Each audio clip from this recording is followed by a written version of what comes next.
সোহেল, ওই স্কুটিটাকে ফলো করো তো। Okay sir. কি ব্যাপার, আপনি আমাদেরকে ফলো করছেন কেন? আপনি কি জানেন আমরা কি করতে পারি? কোনো চিৎকার করে লোক ডাকবো। আস্তে আস্তে। এত কিছু বলার পরেও হাসছেন কেন?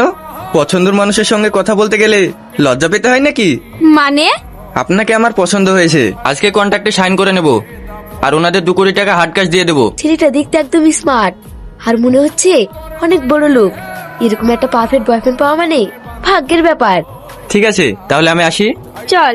কি আপনার তো কোনো পাত্তাই নেই, নাম্বার নিয়ে আর ফোনই করলেন না, ভুলে গেছেন নাকি? না না, একটু কাজের চাপ ছিল, তাই আর কি ফোন করা হয়নি। কি করে ভুলি বলো, তোমাকে তো আমার মনের মধ্যে রেখেছি। আপনি তো খুব ব্যস্ত মানুষ, আপনাকে আর কি বলবো। তাহলে আজ বিকেল 4টের সময় ক্যানভাসে দেখা করো। সরি, একটু লেট হয়ে গেল। ওকে। চলো তাহলে ভিতরে যাওয়া যাক। চল। আমাদের সম্পর্কটা যে এইভাবে এগিয়ে যাবে আমি কখনো ভাবিনি। সেম। তুমি না অনেক সুন্দর। আচ্ছা, সেটা কি আজকেই মনে হলো? আরে না না, প্রথম দিন থেকেই। হাসি, কিছু মনে করো না। হ্যাঁ, আমাকে একটু ইমার্জেন্সি অফিসে যেতে হবে। এই তো এলে, আবার এক্ষুনি চলে যাবে? একটু ইম্পর্টেন্ট কাজ পড়ে গেছে। ঠিক আছে। এই ফোন ধরছে না। না রে, মনে হয় আজ ওর আসবে না। চ বাড়ি চ। সরি, একটু লেট হয়ে গেল। কোথায় আছো? তুমি যেখানে দাঁড়িয়ে থাকতে বলেছো সেখানেই আছি।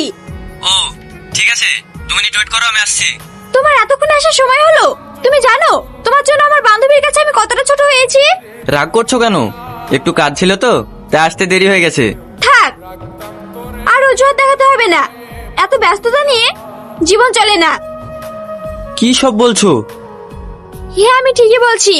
আমার মনে হচ্ছে আমাদের রিলেশনটা আর কন্টিনিউ না করাটাই বেটার।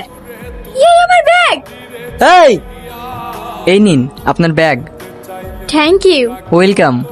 তোমার নামটা জানতে পারি? সেলিম। আমি হাসি। একটা কথা বলবো? বলুন। তোমার নাম্বারটা পাওয়া যাবে? ঠিক আছে নিন, আমি তাহলে এখন আসি।